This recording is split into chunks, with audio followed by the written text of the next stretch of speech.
Okay, well, good afternoon, everybody. In the space of less than an hour, I'm going to attempt to give you an introduction to a subject that is almost as vast as it is vital, namely money. What I will tell you is first what money is and what its existence makes possible. I will explain how money came into existence and why gold in particular came to be money. I'll give you a statement of the quantity theory of money and indicate its great explanatory value in understanding the subjects of inflation and the growth of monetary aggregates, such as so-called gross domestic product, GDP. I will explain why, under economic freedom, gold would almost certainly become money once again, and how such a monetary system would serve as a powerful check on the expansion of government and would operate to prevent inflation, and in its pure form, known as a 100% reserve gold standard, would operate totally to prevent deflation and depression as well as inflation. I will indicate how the abuse of money through government interference is what is responsible for the problems of inflation and deflation and the closely related boom-bust business cycle. This interference includes the government's sanction and sponsorship of dishonest behavior by private banks in the form of credit expansion, i.e., the granting of loans out of newly created money. I will indicate further consequences of the government's abuse of money through inflation, namely not only its own unchecked growth and the business cycle, but also capital decumulation, and the consequent undermining of the productivity of labor and real wages, the arbitrary redistribution of wealth and income, and worst of all, the potential total destruction of money and all that depends on it. As to the remedy, that will be the subject of my lecture, The Path to Sound Money, on Saturday. On Friday, in the economics of inflation, I'll deal with the nature and consequences of inflation in greater detail. Well, let's start with what money is. Money has been defined as a generally accepted medium of exchange. In simple language, it's a good that everyone in a society is willing, indeed eager, to accept in exchange for his own goods and services.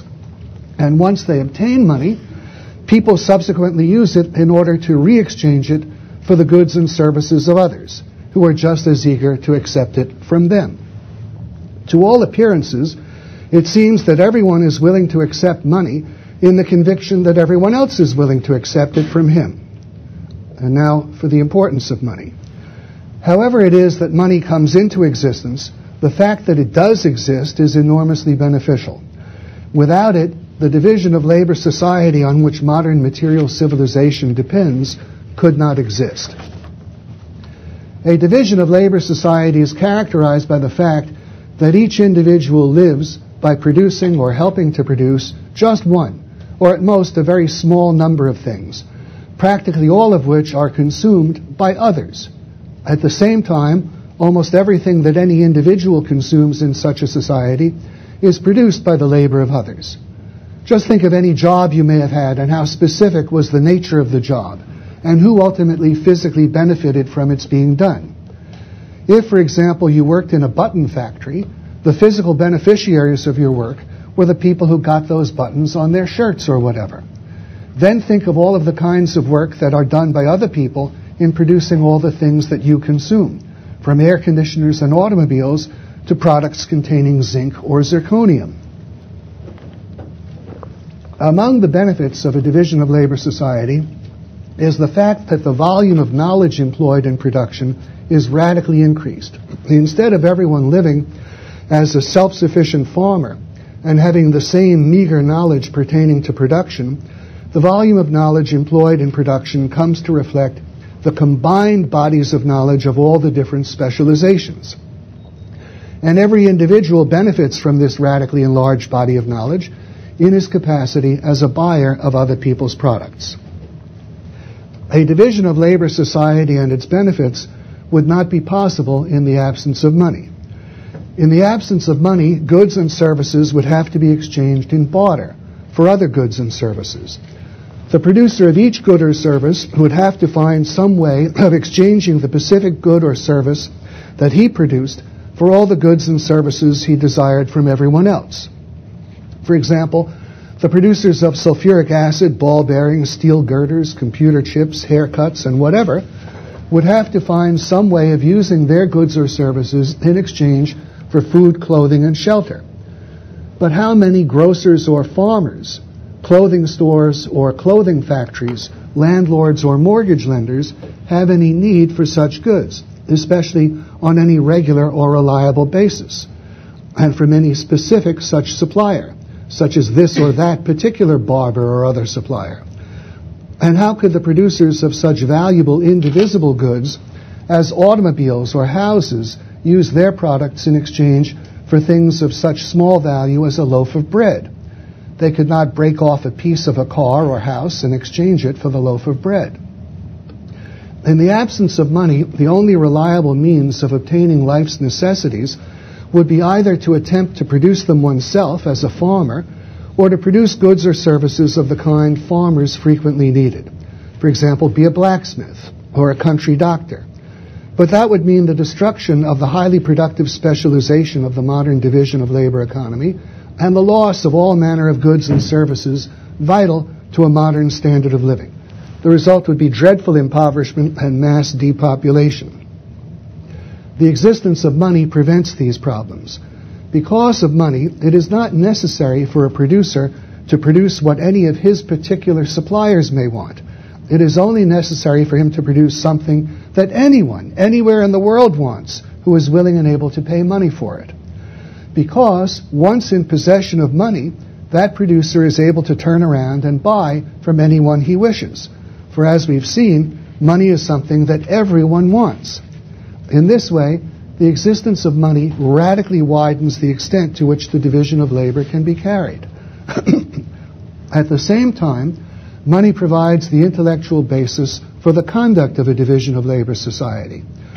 Because of money and the existence of money prices for all goods and services, producers are able to compare money revenues with money costs and know whether or not they are producing successfully. Assuming that the buying power of money has not significantly fallen between the time a producer purchased his means of production and the time he sells his product, a money profit signifies an increase in his ability to obtain goods and services in exchange from others, and thereby marks his operation as successful. Closely related to this, the existence of money prices makes it possible to compare the costs of using different methods of production and to choose the most economical. It makes it possible to compare the profitability of producing different products and the profitability of investing in different industries, and to compare the remunerativeness of working in one occupation rather than in another. Both by radically enlarging the extent to which the division of labor can be carried and by providing the essential guiding intellectual framework for its conduct, money makes possible modern material civilization. So far from being the root of all evil, it would be far more accurate to describe money as an essential foundation of all that is good in the material world. I turn now to the question of how money originates. Money originates in the conditions of barter. It originates by virtue of people seeking to exchange goods of what Menger calls lesser marketability for goods of what he calls greater marketability. At any given time and place, some goods are more frequently desired by more people than are other goods. For example, even now, cigarettes are very widely desired. Certainly, they are desired by far more people and with far greater frequency than is someone's old typewriter.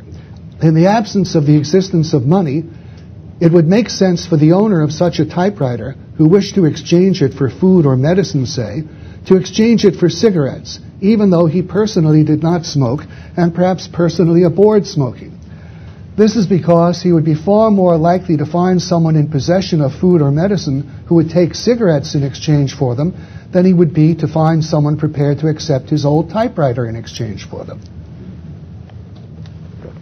The principle here is that starting with a good possessing relatively great marketability on the basis of its use as an ordinary commodity a new and additional demand for it emerges based on that fact. This new and additional demand serves to make the good even more widely and easily marketable than it was initially. In our cigarette example, the number of people ready and willing to accept cigarettes in exchange for their goods and services now includes not only the original core group wanting cigarettes to smoke, but a further group consisting both of smokers and non-smokers who want cigarettes for the purpose of re-exchanging them with those who wish to smoke them. The market does not distinguish between the motives of those willing to accept a good in exchange, and to any observer it will now appear simply that cigarettes are more widely acceptable in exchange than before. This, of course, increases their usefulness as a medium of exchange and can thus serve to further increase the demand for them as a medium of exchange. The ultimate limit of this process is that everyone ends up being willing to accept cigarettes in exchange for his goods or services, and after a while it appears simply that everyone accepts cigarettes because everyone expects everyone else to accept them. But the truth is that the initial foundation is the good's greater marketability as an ordinary commodity.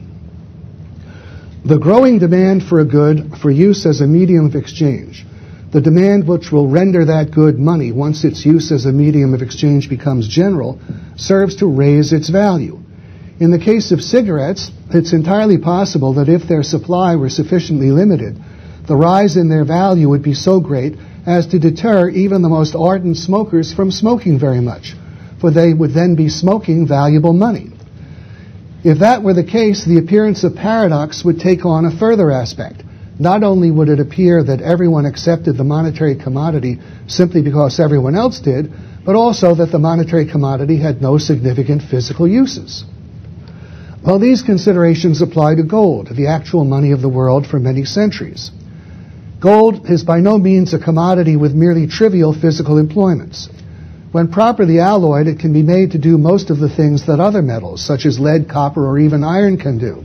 And it has unique properties as well, some of them of great use in the most modern technological applications.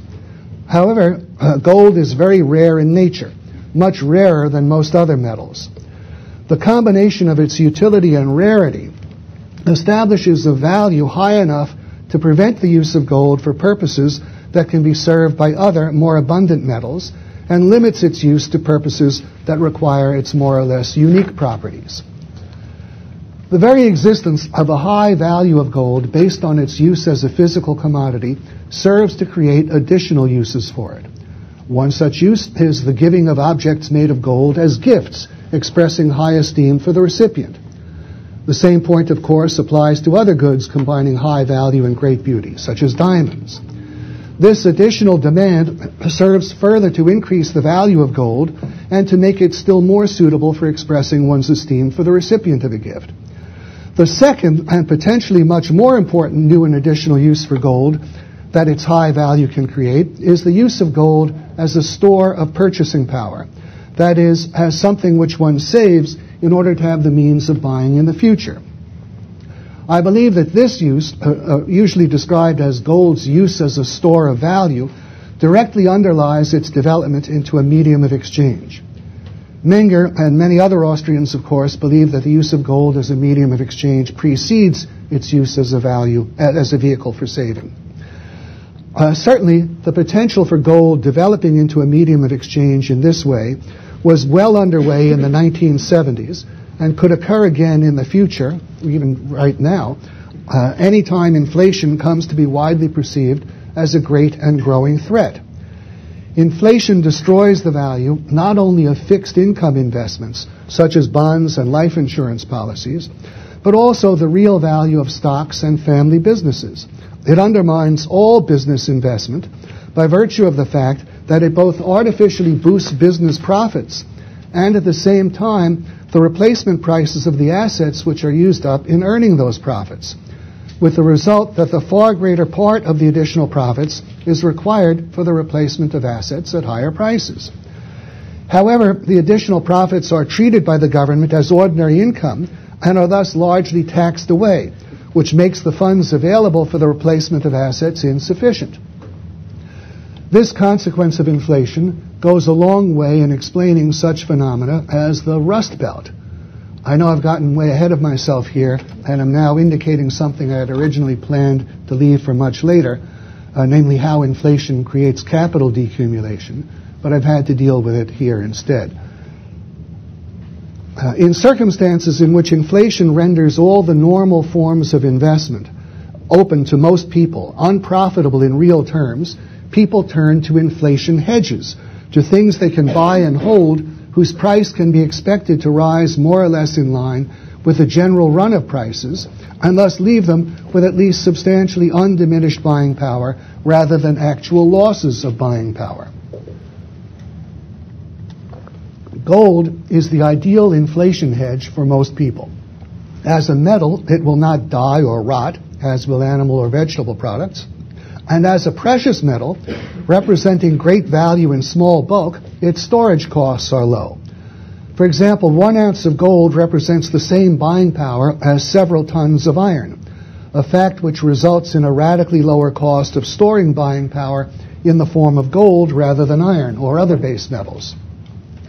The fact that as a metal, every ounce of gold of the same fineness is a perfect substitute for every other such ounce, and is also divisible and recombinable, gives gold important advantages over precious stones as an inflation hedge. In any case, in the 1970s, the growing demand for gold as an inflation hedge was in process of making gold a good desired by a group of people comparable in number to cigarette smokers.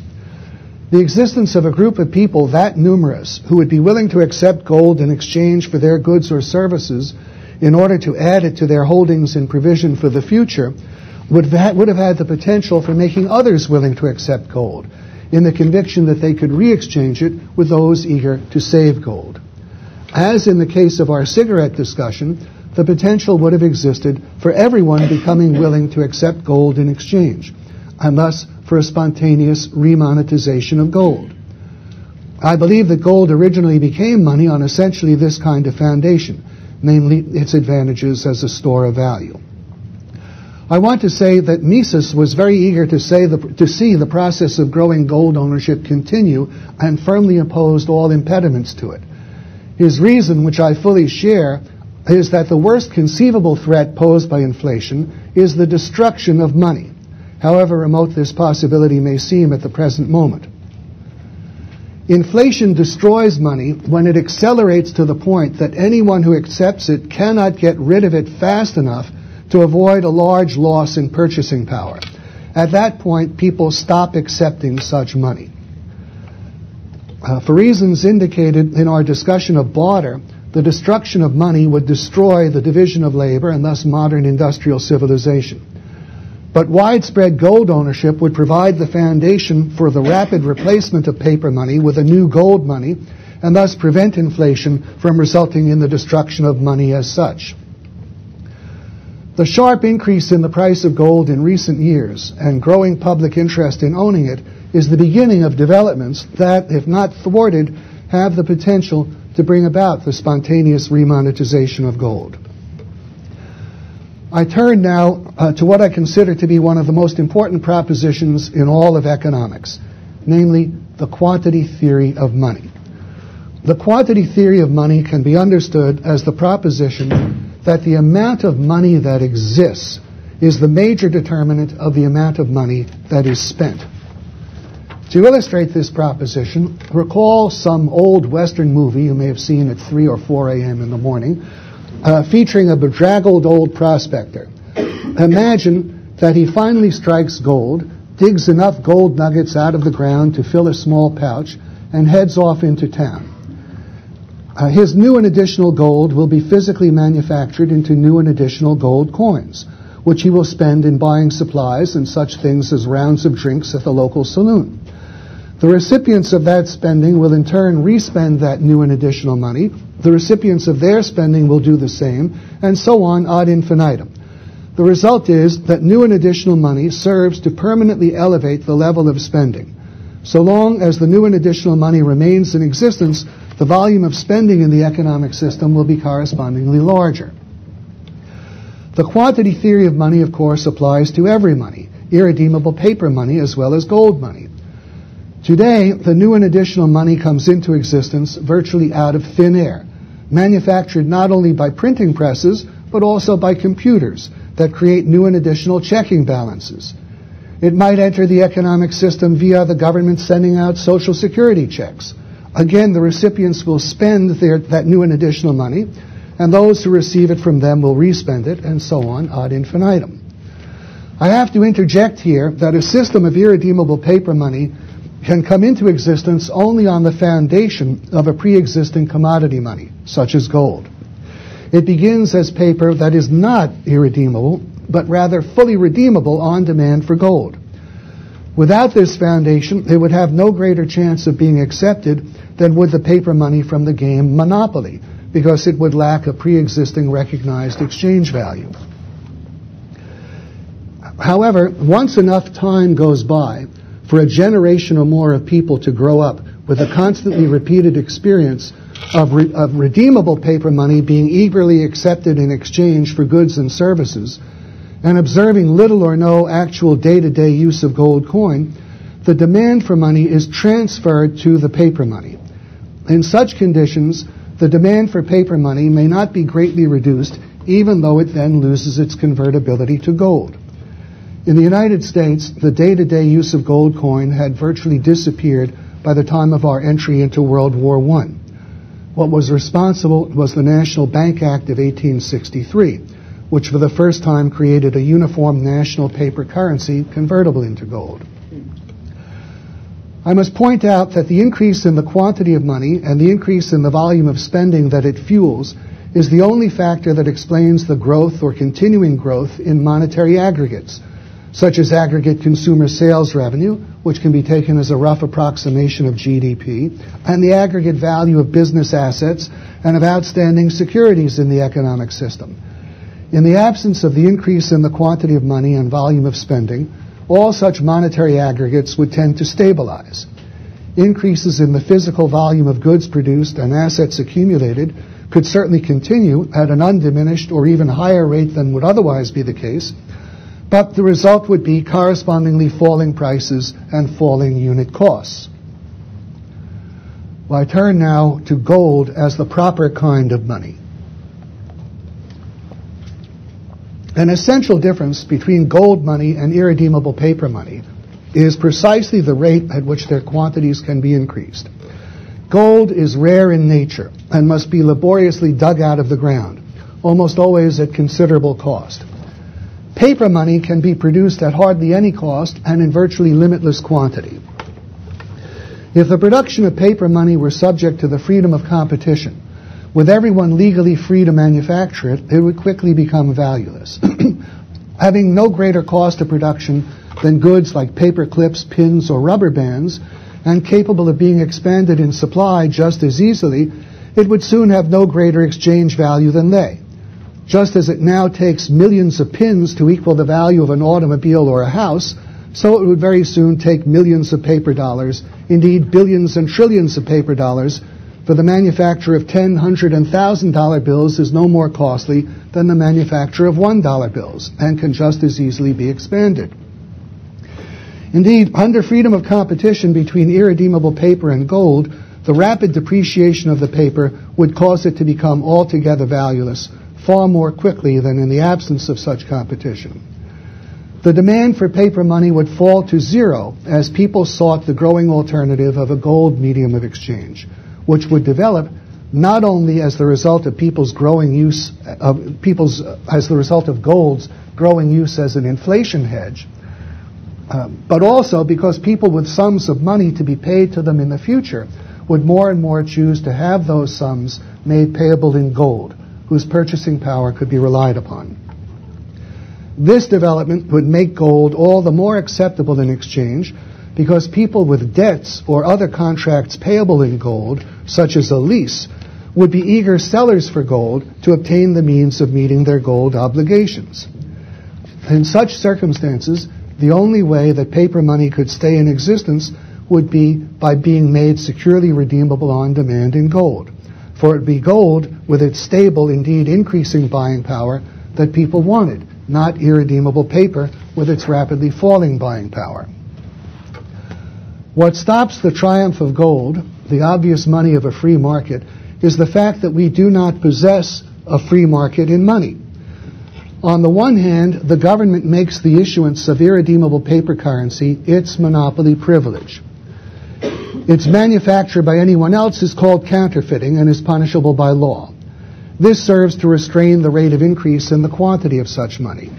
The increase still continues, of course, but and is far more substantial than is the increase in the supply of gold, but it does not reach astronomical levels, at least not for a more or less indefinite time. On the other hand, and this is actually the more important factor, the competition of gold is substantially hobbled by measures ranging, depending on the context, from the total prohibition of the private ownership of gold to refusals to enforce the terms of private contracts made in gold, and subjecting gains from such contracts to rates of taxation high enough to take away the incentive to enter into them. Another major impediment is the government's prohibition against merchants accepting gold coins at their bullion value rather than their face value. Now, what you have here, this is a $20 gold coin, a double eagle. It was minted by the United States Treasury for many years, up to 1933. And what I want you to see, if you can, is on the bottom it says $20. This coin contained just about 1 ounce of gold. It was a $20 gold piece. Now, that's an exaggeration of its size. Here's the actual size. And this, of course, is a blown-up $20 bill. Now, you see here both a $20 bill and an old $20 gold coin. Imagine that merchants were free to accept gold coins at their bullion value. That's an ounce of gold, and the market value is not all that much below $1,000 an ounce. Now, if this were true, if you had a choice to pay for things either with paper currency as we now do, or with gold coins that merchants could legally accept at their bullion value, not the face value, but the bullion value. So that if you paid someone a $20 gold coin and the price were $1,000 an ounce for gold, he could take it as $1,000. Well, assuming gold to be $1,000 an ounce, what cost $1,000 in paper would cost only $20 in gold. Imagine you're buying something, let's say a $30,000 automobile, and you could pay for it either by writing a check for $30,000, or you could come in with a supply of gold coins and count them out. How many such coins would you have to count out of this kind if each one could be accepted as $1,000? 30 such coins. But what is written on the base of each coin, on the bottom of each coin? How many gold dollars is that? It's 20 gold dollars. Well, if you count out 30 $20 gold coins, you're buying this $30,000 car for $600 in gold. A $300,000 house would be $6,000 in gold. Now, if you think of gold, if you think of the gold coin as being 20 gold dollars, you could be on a gold standard yourself. You don't have to wait for a change in the law. You can psychologically be on a gold standard and say, what you mean by a dollar is 1/20th of an ounce of gold of a definite fineness. And that's what you mean by a dollar. And now here we are, we have 20 gold dollars are equivalent to 1,000 paper dollars. Well, then it's a small step to come to the conclusion that this $20 bill is really just the equivalent of 40 gold cents. $20 is a 50th of $1,000, and a 50th of 20 gold dollars is 40 gold cents. So when you pay with a 20, you're paying with 40 gold cents. One paper dollar, 1,000th of $1,000, that's 2 gold cents. Now, if you want to know why prices are so high, we're buying things with 2-cent dollars. The dollar is worth 2 cents. It's cheap money that makes prices high. If you look at prices in gold, there has been far less of a rise, maybe even a fall. If gold gets to $2,000, $3,000, $5,000 an ounce, we'll have prices much lower in gold than they've been for a long, long time. Now, in this environment, it would be obvious to people. Imagine you could go shopping. You have a choice. There's a double price system. pay in gold at cheap prices or paper at very high prices, even the most stupid people would start to realize that there was a problem in the paper money. And how would that affect how they wanted their pensions paid? How would that affect the kind of bonds they'd want to buy, any lease agreements they entered into? They'd want them to be payable in gold or in dollars equivalent to a definite amount of gold. Now, as this discussion hopefully indicates, the rapid increase in the quantity of paper money, the extent to which it exceeds the rate of increase in the supply of gold, that's the fundamental feature of inflation. Inflation at bottom is an increase in the quantity of money more rapid than the increase in the supply of gold. It's the explanation of generally rising prices, of debtors gaining at the expense of creditors, of exchange rate depreciation, and of every other feature of inflation. Just thinking of inflation as the increase in paper in excess of the increase in gold. That's what explains everything. Now, a gold money, in contrast, even though it too serves to increase spending, would probably not raise prices because the modest increase in its quantity would most likely be within the limit of the increase in the production and supply of ordinary goods and services, with the result that most prices would probably fall, as they did over the course of the 19th century. Now, an enormous difference between gold money and irredeemable paper money, which Mises identified, is the radical difference between them with respect to the relationship they engender between the citizens and the government. Gold money makes the government financially dependent on the citizens. Irredeemable paper money makes the government financially independent of the citizens and makes the citizens financially dependent on the government. Under gold money, whatever funds the government may possess at any given time leave its possession and enter into the pockets of the citizens, who produce everything the government buys. To continue its operations, the government must regularly turn to the citizens for fresh money. It cannot obtain the gold it needs from any other source except the citizens. It is financially dependent on them. And the result is that every act of government spending is easily perceived as a corresponding burden on the citizens. Every proposal for increased government spending in such circumstances represents an equivalent threat of increased taxes, with a further result that such proposals encounter strong resistance and are likely to fail. A policy of budget deficits under a gold standard is not an option.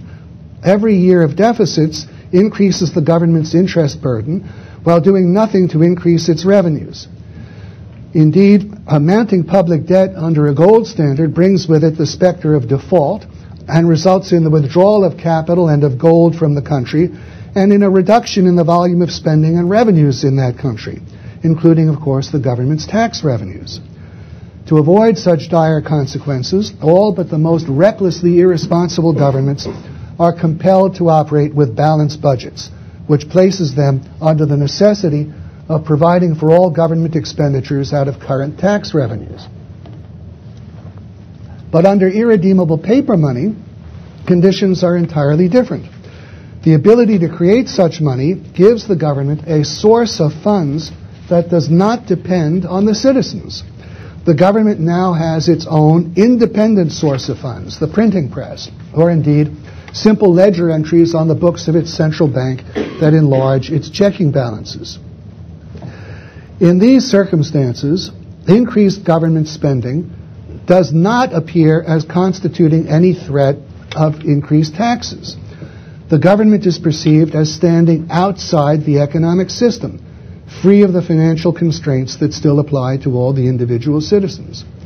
It can finance additional spending without raising taxes, for it now has its own independent source of money. Thus, as a fairly recent example, President Bush can appear to give the people a prescription drug benefit, as though it were a gift paid for out of his own pocket, and something for which we should all be grateful. That's how he thought of it, and his advisors, and that's how most people thought of it. Well, this transforms the character of political debate and results in an unchecked increase in government spending and government activity. The cost of new government programs no longer appears as a reason for rejecting them, because the connection between their cost and higher taxes has been broken. Political debate now proceeds with the supporters of the programs enumerating their benefits to this or that group, and the opponents appearing to have no basis for their opposition other than some form of inherent naysaying or misanthropy. In just this way, the so-called liberals, i.e. the interventionists and socialists, appear as the enlightened friends of mankind, while their conservative opponents are made to appear as the heartless enemies of human well-being. Indeed, things go even further. The nature of the radically changed monetary conditions drives the citizens to the conclusion that instead of them having to support the government can support them. For in fact, it is the government from whom they now obtain their money. The government's ability to create money appears as a magical bottomless purse from which the government is able to shower benefits upon the people, not only providing free benefits to the beneficiaries of its program, but also enriching everyone else, everyone who receives the additional money, the additional revenue and income generated by the continuing expenditure of the new and additional money. It is the mentality of the free lunch carried to the point of believing in a free breakfast and dinner for those who provide the free lunch. Its essence is expressed in Keynesianism and its doctrine of the government spending multiplier. An important manifestation of this belief is that Washington, in quotes, a city devoid of practically all actual production, a city populated primarily by bureaucrats living on goods produced elsewhere while doing almost everything in their power to hamper economic activity everywhere, can somehow bail out other economically far more important cities such as Detroit, Cleveland, St. Louis, or New York. Indeed, bail out entire states and regions and the entire rest of the country. What permits this delusion is that Washington is where the irredeemable paper money originates. However, another major proposition of monetary theory that can be found in Mises, and which is highly relevant here, is the fact that unlike ordinary goods such as coal and cloth, whose physical ability to serve human needs depends on their physical quantity, a larger quantity of money does not provide any greater physical utility than does a smaller quantity. A $1 bill of a few decades ago bought as much or more than does a $10 bill today. What a unit of money can buy depends on prices. The effect of the government's increase in the quantity of money is merely to make prices higher than they otherwise would have been. The citizens of the United States could produce in exchange as much as they now produce in exchange, indeed substantially more than they now do, entirely without the increase in the quantity of money caused by their government. The effect of that increase, indeed, has not only been to make prices higher, but also to work against the increase in the production and supply of ordinary goods by undermining capital accumulation and thus the rise in the productivity of labor, as, for example, in the way I explained earlier in connection with the taxation of profits that inflation creates and which are needed for the replacement of assets at higher prices that it causes. In other words, the free benefits turn out to have costs, these and others. The public does not understand the government's inflation and instead blames those consequences on the greed of profit-seeking businessmen. It looks at the sharply increased paper profits accompanying rising prices and takes that rise in profits as proof of the businessmen's responsibility for the rise in prices.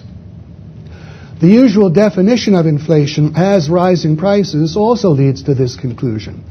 For if inflation is rising prices, then it comes into existence only in the instance in which businessmen raise their prices, by ordering the posting of higher prices on store shelves or in sales catalogs. The ignorant public then turns to the government, which it already views as Santa Claus and the Tooth Fairy, for protection from what it perceives as the malicious evil of the businessmen. It demands price controls. Still another major proposition of monetary theory that can be found in Mises, and which, as far as I know, he was the first to discover and stress, is the fact that inflation does not serve to raise all prices at the same time and to the same extent, a fact which is not evident in thinking of rising prices as resulting from a rise in the volume of aggregate spending relative to the aggregate quantity of goods offered for sale, however helpful that conception might otherwise be. Thus, it is very relevant to the subject of the costs imposed by inflation is very relevant to the subject of the costs imposed by inflation to finance the seemingly free benefits. Whoever introduces the new and additional money into the economic system enjoys a gain. In fact, the greatest gain that can be obtained from the process.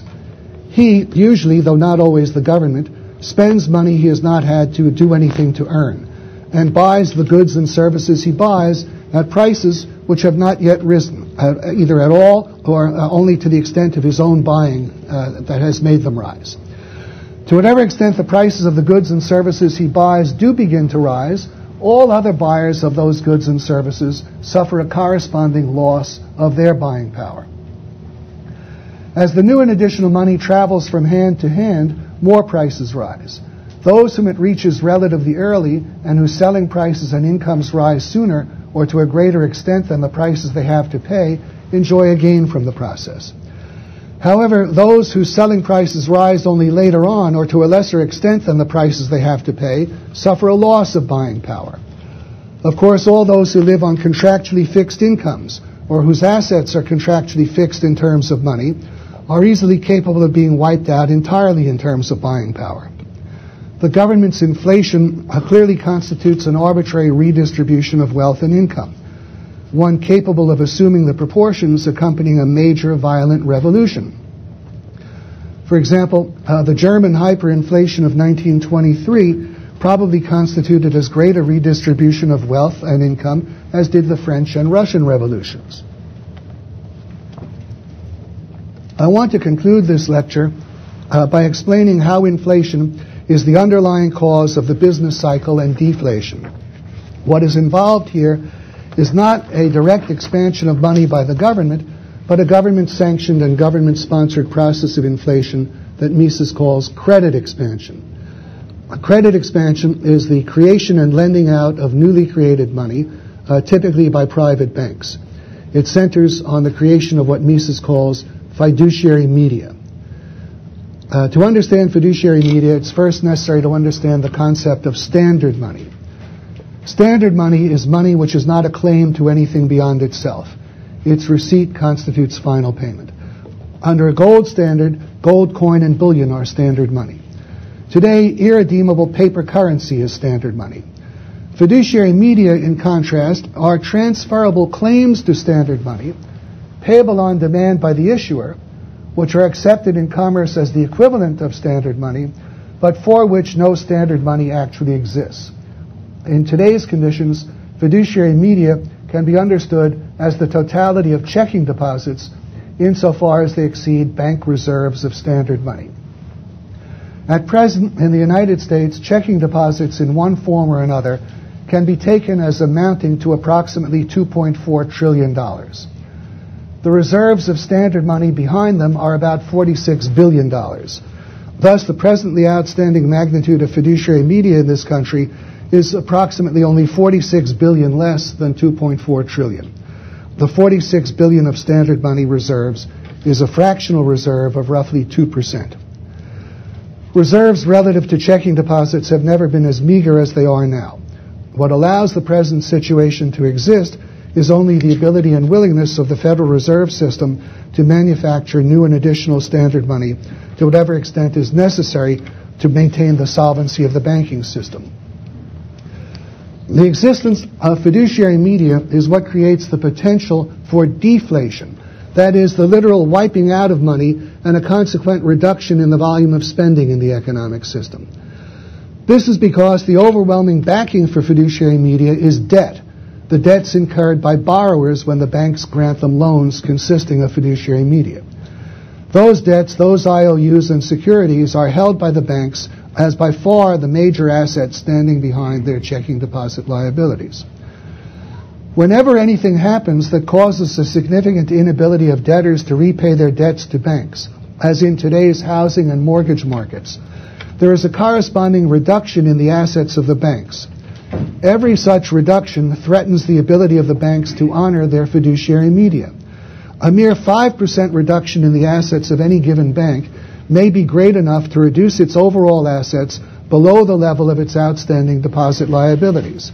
And this would be true even if the banks held very much larger reserves than they now do.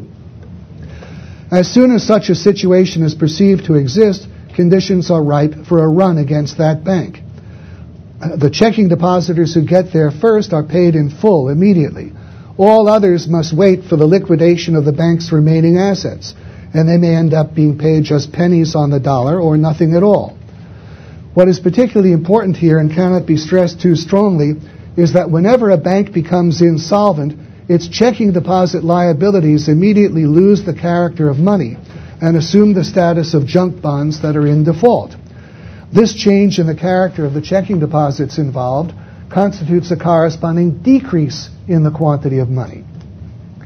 This reduction in the quantity of money and resulting reduction in the volume of spending in the economic system causes business sales revenues and consumer incomes to fall, thereby further increasing the inability to repay debt and causing more bank failures and a further reduction in the quantity of money and volume of spending, causing still more bank failures, and so on and on.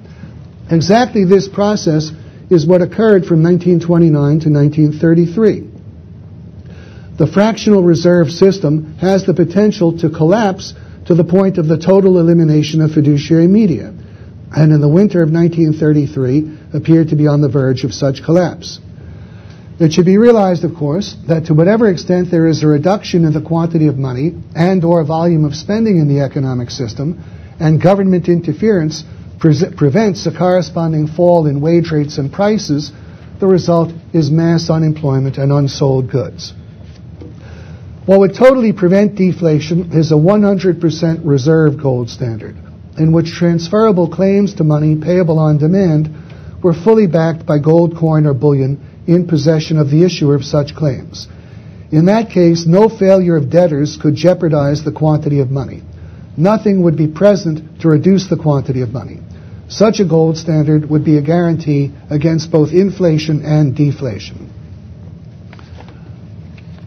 I must point out that fiduciary media are the product of government interference in a variety of ways, such as the governments having repeatedly allowed fractional reserve banks to suspend specie payments in violation of their contracts, its enlargement of the supply of standard money to bail out such banks, and all the various measures enacted by the government to promote public confidence in the system, such as government bank examinations and government deposit insurance. I must also say that I'm highly sympathetic to Rothbard's view that the very existence of fiduciary media represents a form of fraud, essentially like lending out goods deposited in a warehouse, which in the very fact of its being allowed implies government interference of a kind similar in substance to the government's refusal to prosecute labor unions for acts of force. I want to explain what precipitates the initial financial failures that result in bank failures under a fractional reserve system, because this is what starts the process of deflation and is capable of causing a significant contraction of spending, even in the absence of a decrease in the quantity of money. There are a number of related causes, all based on credit expansion. Of particular importance is the fact that credit expansion causes what Mises calls malinvestment, i.e. the wasteful investment of capital. Malinvestment occurs in conjunction with the overexpansion of certain branches of production relative to other branches, i.e. the branches in which the expenditure of the new and additional fiduciary media created by credit expansion is concentrated. The process culminates in a sudden surge in the demand for and drop in the supply of credit, which is aptly described as a credit crunch. A good example is the housing bubble of recent years. The banking system, spurred on by Federal Reserve efforts to avoid the deflationary consequences of the bursting of the stock market bubble, which it had engineered a few years earlier, created new and additional money out of thin air. It lent this new and additional money to borrowers of poorer and poorer credit. So long as the new and additional money kept pouring into the housing market at an accelerating rate, home prices rose and most people seemed to prosper. But as soon as the credit expansion stopped accelerating, the basis for a continuing rise in home prices was removed, for it meant a leveling off of demand. To the extent that the credit expansion actually fell, let alone ceased, the demand for houses actually had to drop, followed by a decline in the price of houses. This has now revealed a mass of debt that is unpayable and a corresponding mass of malinvested capital, the capital used to make the unpayable mortgage loans. Now, the result of mortgage lenders or anyone else suddenly having less capital is a need to obtain capital from outside sources in order to continue operations, and or to curtail or totally eliminate the lending of capital to others. In other words, there is an increase in the demand for and a reduction in the supply of loanable funds, i.e. there's a credit crunch. And the situation of what's going on, by interesting coincidence, is described on the front page of today's New York Times. Or, well, I think I'm going to get out of this.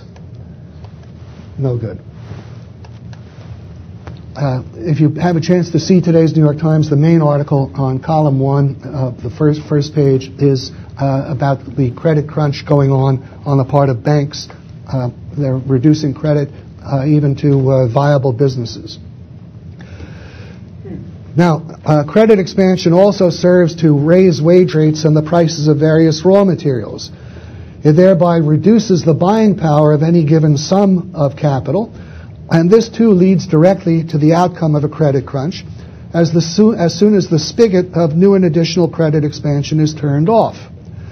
This is because firms now need more money than they had anticipated to complete their projects, and thus must borrow more and or lend less.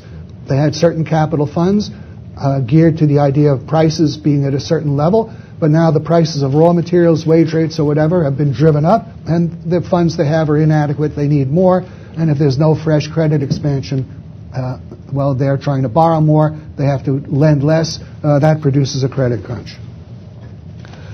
As the consequence of a credit crunch, there are firms with liabilities coming due that are simply unable to meet them.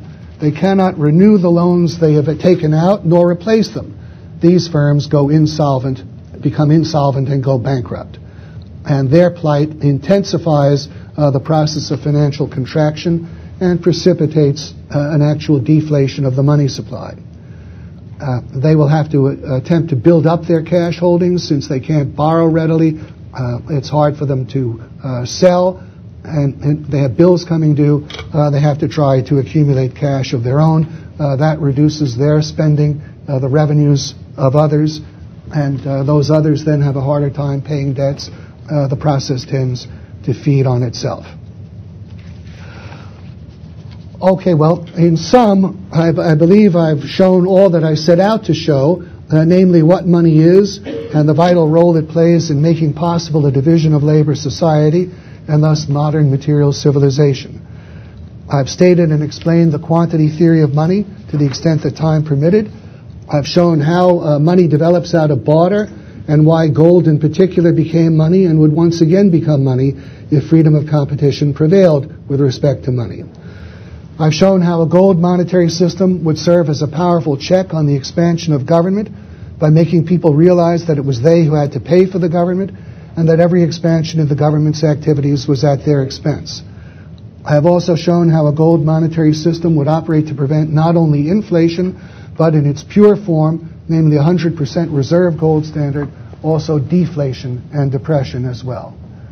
I've shown how it's government interference, including government sanction and sponsorship of fiduciary media and credit expansion, that is responsible for the problems of inflation and deflation and the closely related boom-bust business cycle. Along the way, I've also shown the further consequences of the government's abuse of money through inflation, namely not only its own unchecked growth and the business cycle, but also capital decumulation and the consequent undermining of the productivity of labor, the arbitrary redistribution of wealth and income, and worst of all, the potential total destruction of money and all that depends on it. I know that what I've just finished telling you about money this afternoon is very different from what you'd be likely to hear at most colleges and universities. I certainly hope you found it a perspective worth your further study, and that you'll find the time at some point to do some of the readings I've recommended on the subject, which should be posted somewhere on the Institute's website. And I hope that at least I'll see some of you again in my classes, The Economics of Inflation and The Path to Sound Money. Thank you very much.